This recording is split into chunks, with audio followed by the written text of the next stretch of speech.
In October, the City Council unanimously adopted a racial equity business plan.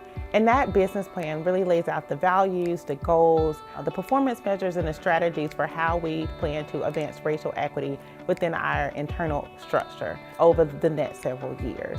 And so that racial equity business plan is available on the city's website. When we adopted the racial equity business plan, we also committed to providing the community routine feedback and progress reports on how we are implementing that plan. So today I'm here to share with the community some of the things that we've accomplished over the last several months. And then moving forward in the year 2021, we'll start to have sort of monthly or more routine updates on that work. Taking you back to November, so immediately after we adopted the racial equity business plan, the first thing that we did was assign responsibility for the plan. And so the executive leadership team, which is comprised of all of the department directors, the assistant city manager, the city manager, and myself, we came together to assign the various members of that team responsibilities within the plan. And so each and every executive leadership team meeting is responsible for one or more than one for some particular components of the plan.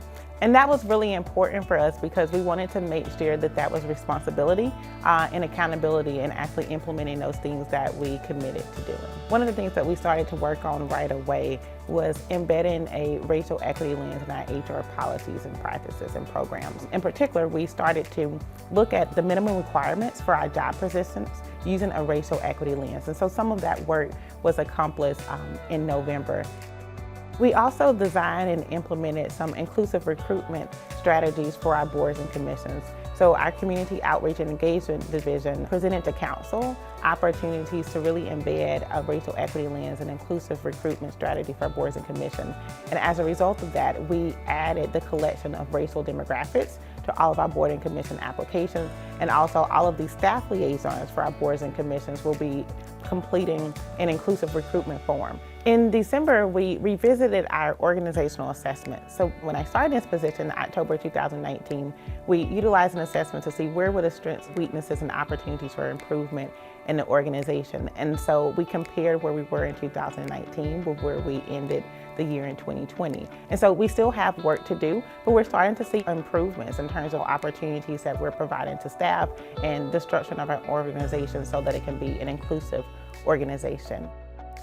We also started to standardize our racial demographic collection process. So oftentimes for our parks programs or even for like a boards and commission processes, we collect information from the community, racial demographic information. And there's a list of different classifications that we have residents select. What was happening before is that we had different classifications used based on the different programs, and we wanted to bring some consistency to that process. And so in developing a standard for that process, we reached out to our community members because we wanted to make sure that we were using the terms and the titles that most accurately reflected how the residents would like to be classified. We also really focus on providing opportunities for BIPOC businesses to engage in contracting opportunities with the city. So we had a group of staff that looked at sort of our contracting policies and purchasing policies, particularly as it relates to when we are utilizing funds received from federal grants. And we embedded in that process a requirement to reach out to diverse businesses so that they can be aware of the many different contracting opportunities that we have. So to kick off the new year in January, we rolled out a new racial equity training series. So last year, all of our staff participated in the introduction to racial equity training. And so there was one training that we completed throughout the year. This year, we're moving from one training to 4. And there will be a training that all staff will participate in each quarter. The first quarter training really focused on identifying racial disparities in the Bloomington community, both as an employer and with the community at large, and then also highlighting those opportunities to address those racial disparities.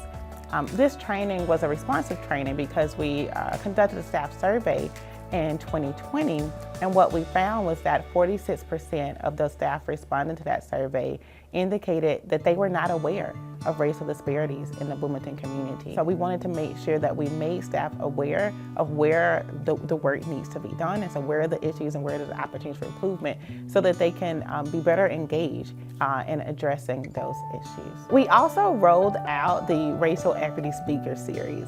And so starting in January, every third Thursday of the month, we will invite our staff to hear from remarkable leaders, both in the Twin Cities region, sort of across the nation, who are leading racial equity initiatives in a variety of spheres, right? So different disciplinary backgrounds and in different sort of sectors and interests.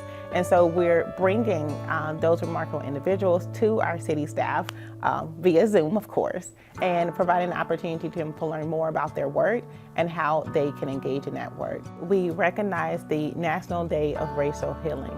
This event really brings together communities across the nation to imagine what it would be like to start to deal with some of the equity issues that we have in our community and really make our ways towards healing from some of the wounds of the past, and also building bridges together for what we would like to see in the future. The City of Bloomington partnered with the Bloomington Public Schools District. We also partnered with Normandale Community College and Northwestern Health Sciences University and the Human Rights Commission, and bringing together a 3-day series of programming for our residents. So we kicked off the celebration with racial equity healing circles that were provided by the Minnesota Peace Building Institute. And so we had opportunities for residents and community members to sign up for those and engage in those sort of talking circles. And then we also had some training that was provided by the Minnesota Peace Building Institute to really focus on how to provide trauma-informed care. The council adopted a resolution declaring racism a public health crisis and also committing to addressing the underlying social determinants of health. So really excited about that work. And as a result of the council adopting that resolution, staff is kicking off a strategic planning process that will bring together residents, businesses, community members, nonprofits, people across many different sectors within our Bloomington community to come together and talk about how do we as a collective work together in partnership to really address the inequities and the social determinants of health, and how do we create a shared vision for where we want to be as a community so that we can fulfill that vision of being a Bloomington where people of all races are able to thrive. Finally, I want to say that this recap talks about sort of where we've come since October to date. In the future, we plan to provide monthly updates. And so I'll come back to you and provide sort of a monthly update of what we've accomplished that month and what we're looking forward to accomplish in the month ahead. If you have specific questions about where we are with any of the initiatives, specific questions about the Racial Equity Business Plan, please don't hesitate to reach out to me. Again, you can contact me at the email address available on your screen.